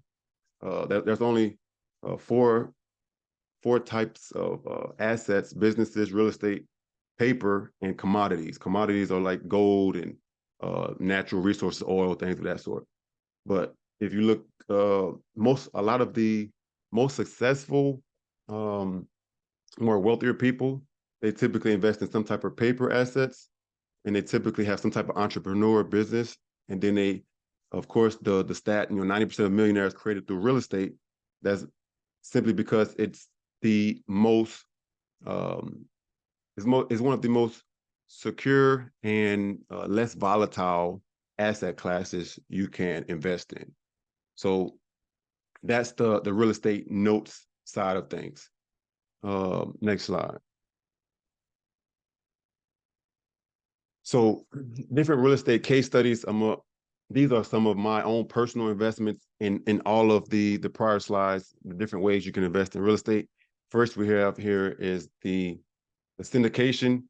This is a 42 unit in Nebraska where it was a $3 million purchase and we raised about $1.1 million on this one. The minimum investment for syndications are typically $50,000, and some syndications are even $100,000. But this one was $50,000 total to total the out of the 1.1 million. We raised that amongst 14 different investors. So let's say about 82,000 per investor. Now for this exact property, we have about 40,000 in revenue per month. So with using the 50% rule, let's say we have $20,000 in profit. So we have 40,000 in revenue, 20,000 in expenses. So that's 20,000 in profit. That 20,000 is split 70-30, as I mentioned prior. So it's to give you a ROI number that you can compare it with. If you made the $50,000 minimum investment and you got your share of the 70% from the profit, you would be receiving an average of 16.8% return on your money. 16.8%. The banks ain't doing that. Your retirement account, highly doubt is doing that. The stock market account that you've been having for 40 years, I highly doubt has been doing that as well. So this is why 90% of millionaires are created in real estate, because you can create sweat equity and increase the value through various value add tactics. Next picture, I'm going to show a promissory note. Now, I've invested in promissory notes. I made $5,000 on a promissory note in 2 months. Now, you may think, oh, $5,000, that's not that much. However, the average person actually spends $5,000. The average family spends $5,000 per month. I literally shaved my yearly expenses down to 11 months by doing nothing but investing in promissory notes. Just like that. I only have 11 months of expenses to worry about, because the average family spends $5,000 a month, right? So I made $5,000 from this investment. Now, with this is from, I got a 10% return on this particular promissory note. Obviously, the terms can vary, whatever you want. You look at banks typically have 30-year or even I've seen 40-year terms. They have the due date, they have the interest rate. You can have, it's always secured by property, real property. So all my promissory notes are secured by actual property. And you can set the payback form if it's installments, which will basically be monthly, which that's what your typically mortgage is. You have monthly payments, or it can be a lump sum. So instead of me making monthly payments after, let's say my term is a year, 12 months, at the end of the 12 months, I want my principal and all of the interest back. So that's a lump sum approach. Now, with the lump sum approach, is typically a higher interest rate than the monthly payments, right? And then one other quick thing I want to mention is there's different ways interest. You have simplified interest and compounding interest. Simplified interest is simply, if I have $100,000 and I make 10% on that, that's 10,000. So year one, I have 10,000. Year two, I have 10,000. Year three, I have 10,000. So I have that same interest rate each year moving forward. Whereas with compounding, I'm getting interest on my interest. Brother Marshall mentioned the rule of 72. That's when the first year I get 10,000. The next year I get 12,000. The next year after that, I'm getting 16,000. Next year after that, I'm getting 27. So as you can see, the exponential growth curve when it's compounding interest. Next component. And for this property here, this is actually a fix and flip I'm currently working on right now. This property is in Hollywood, California, and it is, we got it under contract for 1.27 million. Now, this is a 6-unit in Hollywood, California, with the ability to create 2 more ADUs in the back of it. The ARV on this is 3.1 million. So I'll let you do the math. We got under contract for 1.27 million. The after repair value, that's what the ARV after repair value is 3.1. The renovations on it is about 800,000. So you see that we have $1 million in profit on the fix and flip component. So that's just another strategy. Next slide. So this is simply the scan. You can scan the QR code to get in contact with me. I'm a real estate licensed realtor, advisor, and investor. I work, as you can see, with passive investors that want to invest their money and take their money from Wall Street to Main Street to get a lot higher and secure returns with their funds, and just create wealth, create some profit, and be on the upper echelon of that wealth gap. This is the link as well for my investor portal, and on the QR code, that's also my Calendly link where you can set something up and we can discuss your investments, your financial scenario of what type of properties, what type of investments you're looking for, what type of returns you're looking for, and we can work it out to make sure you're well on your way to a very much so financial secure future. Appreciate. Awesome. Thank you. Thank you again, this has been fantastic information. And I will say, Brother Marshall went a little bit over, so that's why I went over too. Love it. So to that point, we're gonna address a couple questions here, and in the interest of time, we're gonna move on to the next. But let's see, we've got there's interest in multifamily units, and so to that end, what states should I consider? Say it again. What states? Oh, what kind of states? I mean, the main thing is whatever state you're familiar with. That's in any investments in general, no matter what it is. The only real risk in any investment is not the investment itself, is your lack of knowledge, lack of understanding of the investment. Right. So the investment will be what it is. The state will be what it is. The location will be what it is. But so I would say whichever one you're most familiar with, start there. If it's too expensive, that's why we have syndications, and that's why we have partnerships and joint ventures. Collaborate with people. You don't have to do everything on your own. I'm an avid fan of work smarter before you work harder, because a lot of people that's working their tail off aren't doing so well in life in general. Whereas the people that's working smarter, they sitting back on the beach and collecting. Like, I'm trying to sit back on the beach and collect. So that's what I would advise. Just invest in what you're familiar with, and see what avenues and collaborations there may be to work smarter. Very good, very good. And what are the current real estate agent fees right now? In the past, it's been 6% split, 50-50, so 3% for the buyer, 3% for the seller. Typically right now it's around two for each side, so between 2 and 3. So 2 for the seller, the selling agent, and 2 for the buying agent. That can be, it kind of just depends on the market or what's the going rate, but it varies. All right, thank you. And again, just greatly appreciate you, Brother Allen. Oh yeah, appreciate. Presentation. And I'll say real quick, the interest rates kind of vary depending on the property too, because the residential probably like 6, 7, 8%, whereas commercial will be a little bit higher. So it varies. Awesome, awesome. So we are getting some incredible nuggets in this session.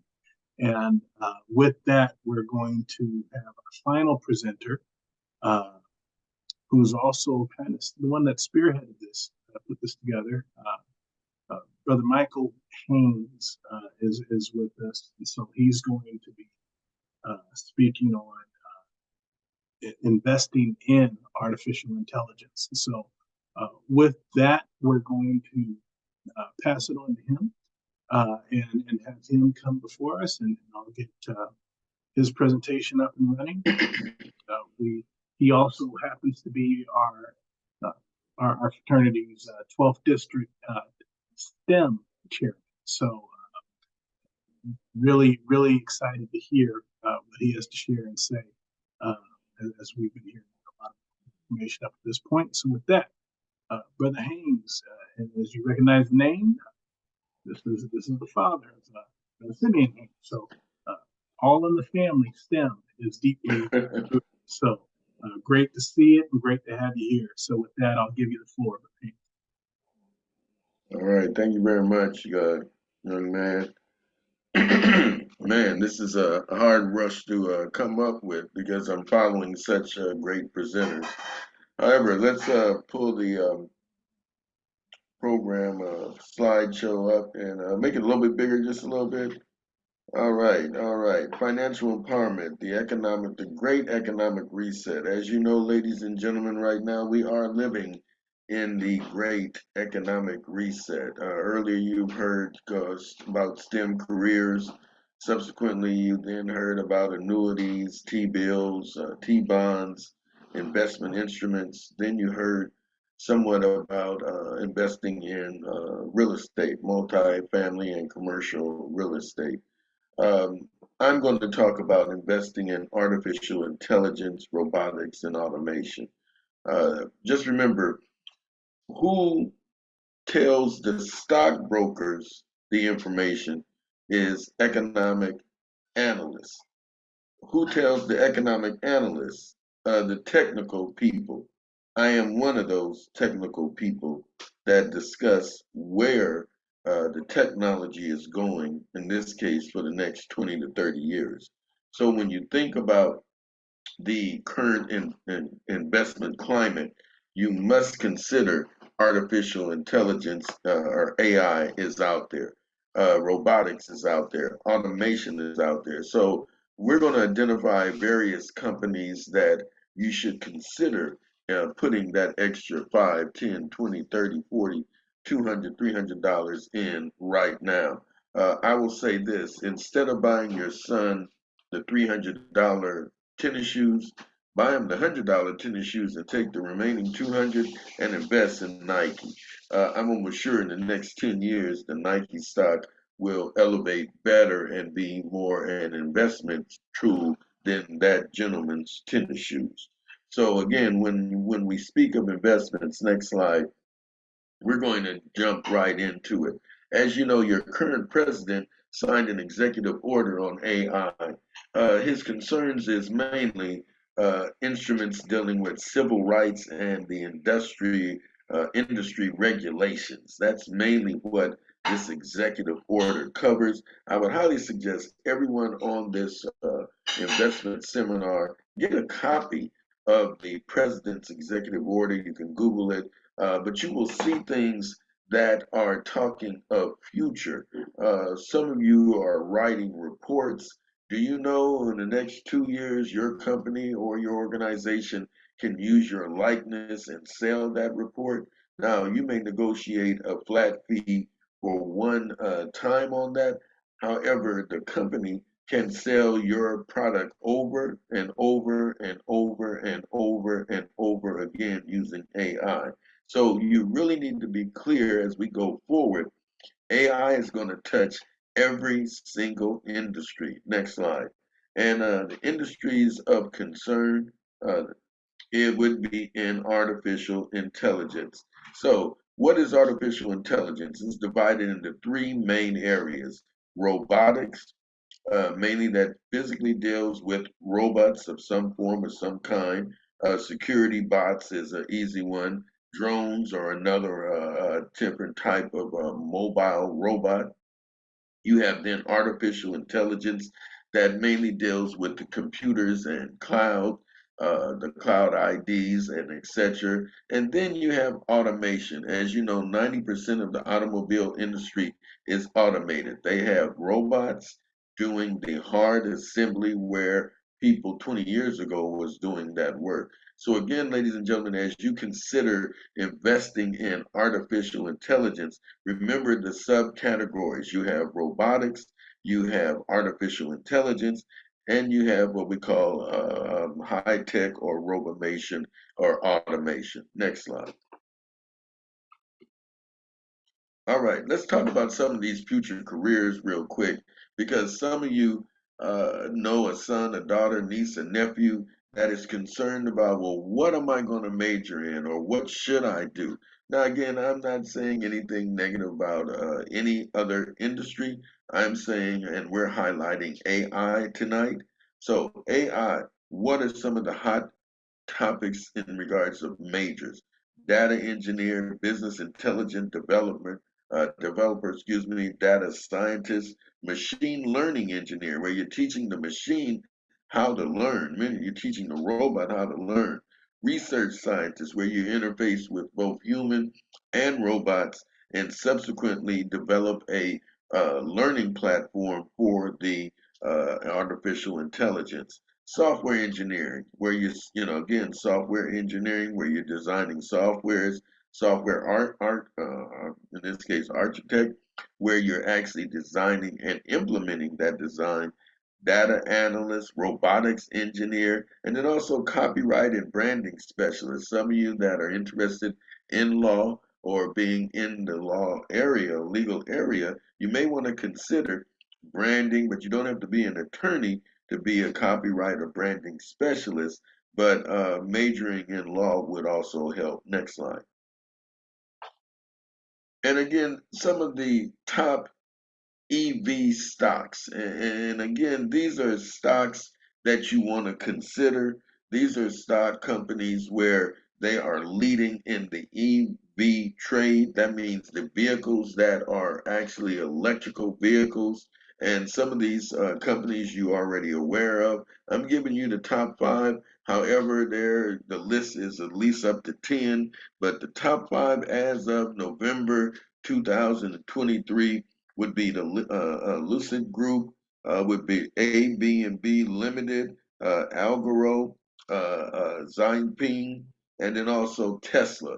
These are major stock companies where they are investing in AI associated with EV, electric vehicles. And similar to what you've heard already, electric vehicles are the vehicles of the future. You see that now, but there are some drawbacks in the electric vehicles, such as battery capacity size, as well as range. But they are, in this case, these companies are working that out. Right now, the maximum range I think you can get on any EV, which I believe would be a Tesla model, is up to about 300, 500 miles on a charge.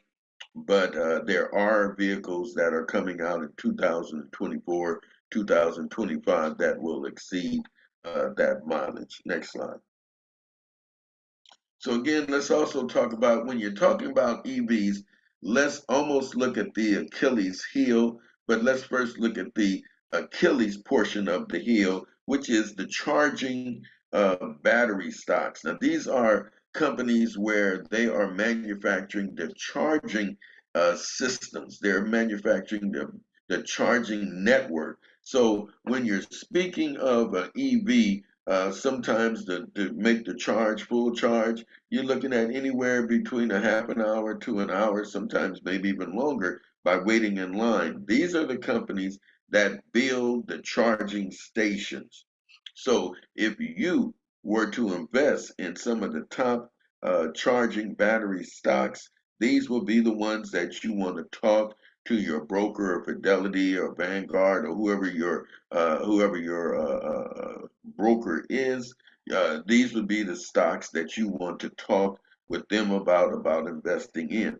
Now, it would be Tesla, ChargePoint, EVgo, Blink Charging, Wallbox, Volta, Navu, and Allegro. Those are the top battery charging stocks right now, November 2023. Some of the last price, listed price, market caps may have changed, but the bottom line, when you are looking at stocks, you definitely want to look at the market cap of that individual company.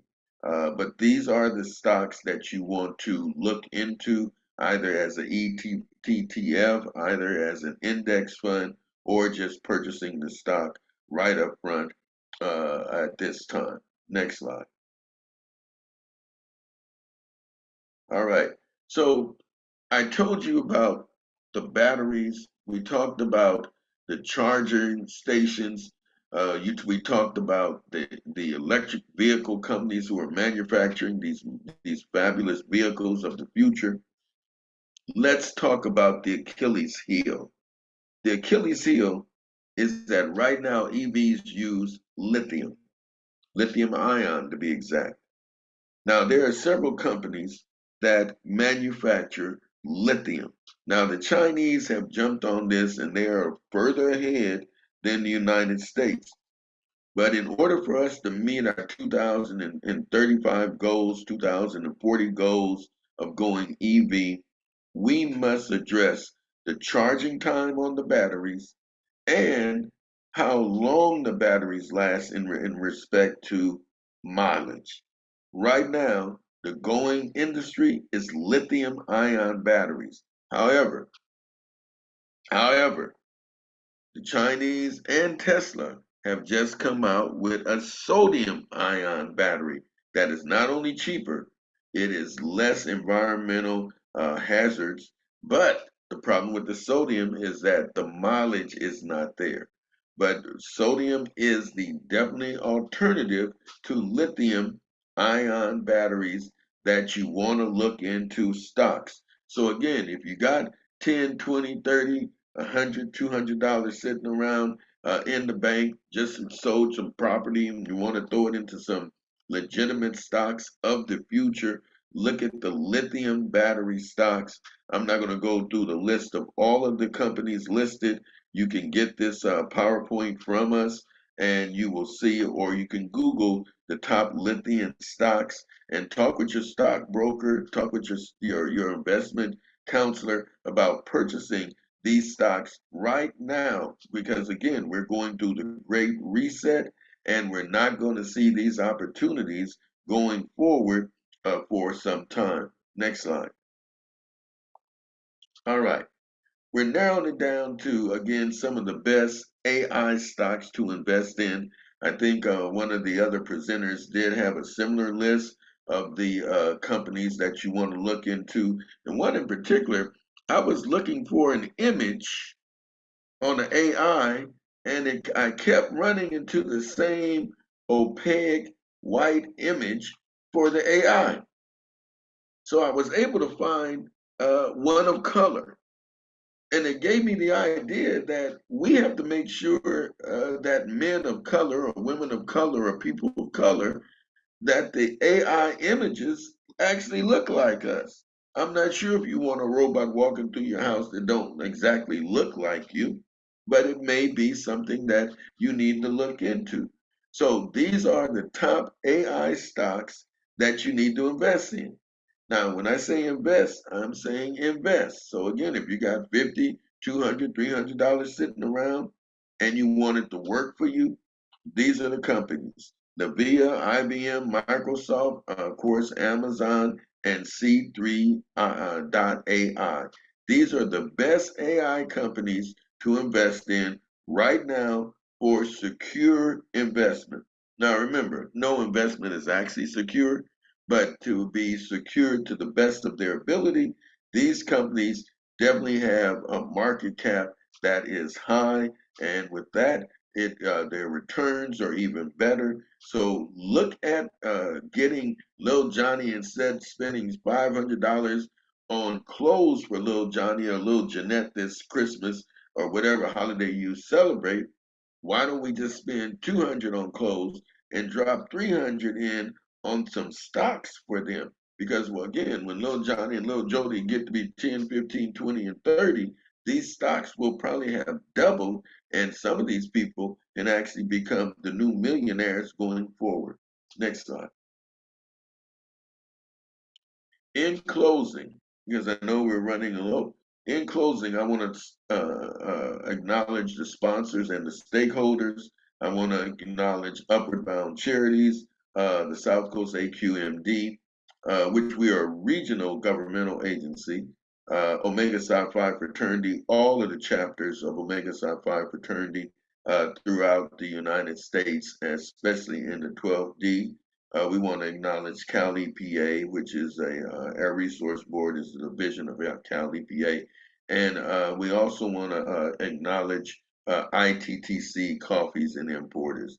Again, I want to thank you for allowing me the opportunity to present this information dealing with the top AI stocks, EVs, as well as battery charging companies that definitely you want to invest in. Thank you.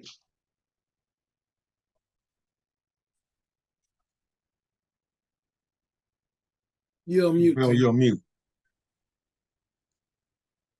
Thank you, Brother Haynes, and for an excellent presentation. Really do appreciate it. And I know we were up against time here, and so it's been an honor serving as the MC of this webinar. And with that, again, just excellent information that I think has really given us a lot to ponder and research. And with that, I'm going to give it back to Brother Taylor. All right. Thank you, Brother Bell. I want to thank all the presenters tonight. Brother Simeon Haynes, Brother Christian Marshall, and Brother Alvin Sinos, as well as Brother Michael Haynes and Brother Bell as well. So with that being said, it was another successful event. I thank everyone that attended, and I hope you gained some knowledge from this. And if you have any questions, please put them in the Q&A, and somebody will get back with you as soon as possible. So with that being said, I'm going to turn it over to Brother Joe Pay to lead us out with a word of prayer. Thank you, Brother Taylor. What a wonderful event. Hopefully you are warmed in your soul and in your mind and challenged with the information. Brother Simeon gave us that the hydrogen battery will probably be before us before the lithium batteries with regards to aircrafts. And Brother Marshall sold me on index annuity over variable annuities. And then Brother CNO shared with us that we need to work smarter, not harder. Then finally, Brother Haynes advised us to invest in stock and take that money and buy the $100 pair of Nikes and take the other 200 and invest in Nike stock. So we've been informed, we've been blessed. Now let's go home with a word of prayer as we say thank you to everyone, the presenters, for your time.